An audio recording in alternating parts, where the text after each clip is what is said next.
Welcome les amis, on se retrouve pour les TN Info. Donc dans les TN Info d'aujourd'hui, nous parlerons bien sûr des résultats d'Impact et d'Explosion. Nous parlerons ensuite des petits soucis de licenciement de la TNA. Nous continuerons par le cas d'Ara, qu'on connaît aussi sous le nom de Victoria. Nous enchaînerons sur Manic et puis nous terminerons ensuite ces TN Info. Bien, mais commençons donc directement par les résultats d'Explosion et d'Impact. Donc, comme vous le savez, qui a eu lieu cette semaine était réservé au Fist or Fired. C'était un match assez compliqué en soi, mais assez simple à comprendre en fait. Il y a 4 mallettes accrochées sur le ring. Plein de catcheurs sur le ring. Le but est d'attraper une mallette. Donc un peu comme dans The Money in the Bank, sauf que là il n'y a pas d'échelle ni rien, vu que les mallettes sont accrochées au coin du ring. Donc dans ces 4 mallettes, tu peux avoir une opportunité pour le titre poids lourd, une opportunité pour le titre par équipe, une opportunité pour le titre de la X-Division, ceci n'importe où et n'importe quand, et enfin la fameuse culotte rose, c'est-à-dire qu'une superstar de la TNA sera renvoyée. C'est la superstar qui a bien sûr eu cette mallette. Donc voilà, donc il y a eu ça lors d'Impact. Mais commençons d'abord par les résultats d'Explosion. Et donc Explosion, on a eu un match entre Robbie E, accompagné bien sûr de JJZ, de Jesse Goldworth et des Beautiful People face à Rockstar Spud. Et donc ça devait être un match en 1 contre 1. Le problème c'est que c'est un peu terminé en selfie match. Pour expliquer, Rockstar Spud a voulu jouer avec le stick à selfie de notre ami Robbie, c'est-à-dire le bâton là qui permet de tenir le portable pour pouvoir prendre des selfies. Et voilà, on a eu ça pendant une bonne partie du match. Au final, Robbie a gagné. Rockstar Spud par petit paquet. Et donc, repassons donc à Impact, à ce Fist of Fire d'Impact. Et donc, on a commencé, bien sûr, avec ce Fist of Fire match. Et ceux qui ont décroché les mallettes sont Velvet Sky et Robbie. Donc, faut expliquer. Donc, le match a commencé, puis Velvet Sky a monté au poteau au bout de quelques minutes, a décroché la mallette et l'a gentiment offerte à Robbie. Ensuite, on a eu Austin Harris, qui a décroché une mallette. Donc pareil, il a décroché la mallette, ensuite il s'en allait après un top et suicida. Rockstar Spud a décroché la mallette en montant sur les épaules de Samuel Chou, qui était pas d'accord mais qui était inconscient. Donc bon, il peut pas se plaindre. Et enfin, donc pour terminer, la dernière personne qui a eu cette mallette, c'est Magnus, le British, donc qui a récupéré la mallette après un follow-away powerbomb. Donc en fait, il y avait Bram qui est en follow-away slam sur Gunner. Magnus est arrivé, powerbomb, puis il a décroché la mallette. Donc, on a découvert en fin d'émission qu'est-ce qu'il y avait dans ces mallettes-là, mais je vous le dirai en fin de résultat. Ensuite, on a eu un match. Enfin, donc d'abord on a eu quand même Bobby Lashley qui est venu. Il a parlé en gros, il a dit qu'on fallait lui ramener le titre. Kenny King est alors arrivé. C'est parti donc en match entre les deux. Le match s'est terminé par disqualification. C'est à l'attaque du Bidonland sur notre ami Bobby Lashley. Ensuite, on a eu un match des knockouts entre c'était Avoc qui a affronté Gelkim. Match gagné par Gelkim via disqualification. Alors, il n'est rien d'officiel, mais ce match était censé être pour le contender number one pour le titre des knockouts. Donc, ce qui signifierait à première vue que Gelkim serait challenger numéro 1. A noter qu'après le match, Awazan Kong a fait une apparition, toujours par surprise, toujours en éteignant la lumière. Et les deux femmes, donc c'est-à-dire Avoc et Awazan Kong, se sont battues. Ensuite, donc, on a eu la Révolution qui est arrivée, qui a lancé un défi à Matarji.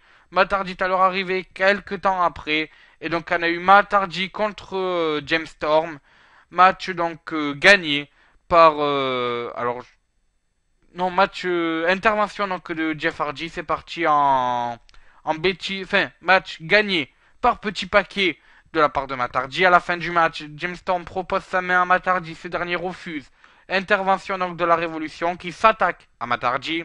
Ensuite, on a vu Jeff qui est arrivé avec une chaise et Jeff a défié Abyss dans un Monster Ball match pour la semaine prochaine. Défi qui a été accepté. Ensuite, on a eu un match par équipe. Kurt Angle et Bobby Roode ont affronté Eric Young et Loki, qui représente le Bidon Clan. Et encore une fois, intervention du Bidon Clan. Enfin, victoire par suite un crazy elbow à l'aide d'une chaise de la part d'Eric Young qui a fait le tomber sur Bobby Roode. Mais à noter que pendant le match, on a eu l'intervention du Bidon Clan.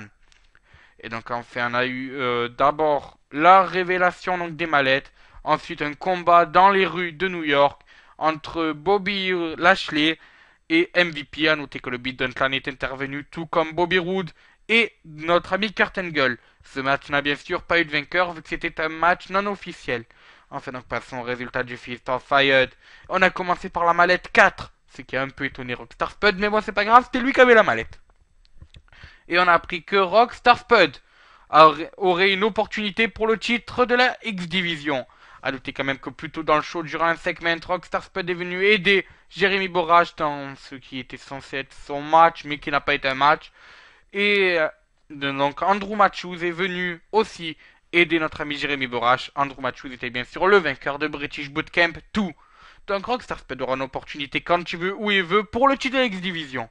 Ensuite, ce fut donc à Magnus d'ouvrir le titre, et ce fut une chance par équipe, pour le titre par équipe qui a été gagné par notre ami Magnus, ce qui veut dire que Magnus et Bram pourront peut-être aller challenger la Révolution ou les Hardys d'ici peu.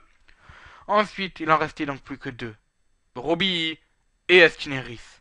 Ce moment fut crucial. Robbie offre sa mallette à Velvet Sky. Austin Harris et Velvet Sky ouvrent alors leur mallette. Et stupeur, Velvet Sky est viré. Ma Velvet Sky a eu la culotte rose et est donc partie de la TNA. Donc, est-ce un work ou non, nous le découvrirons bien sûr dans les semaines à venir. Et vous l'avez donc compris, c'est à Austin Harris d'avoir l'opportunité pour le titre poids lourd. En parlant donc de Knockout qui ont pris la porte, il se pourrait que Havok ait aussi pris la porte. En effet, vous le découvrirez donc dans l'Indie Tour de samedi prochain. Havok, donc de la Shine, est parti faire un show avec la Shine. Or, la TNA interdit à ses superstars d'apparaître en show donc avec d'autres fédérations durant les mois de taping. Et sachant qu'en plus, elle n'est pas annoncée pour la tournée européenne qui doit commencer la semaine prochaine, il y a certains soupçons quant à la présence encore de Havok dans les semaines à venir à la TNA. Je vous tiendrai bien sûr plus au courant lorsque j'aurai plus d'infos. Continuons justement parce que Knockout peut en peut en cacher une autre, excusez-moi. Et donc on va parler donc de Tara, qu'on connaît aussi sous le nom de Victoria à la WWE, du moins qu'on connaissait.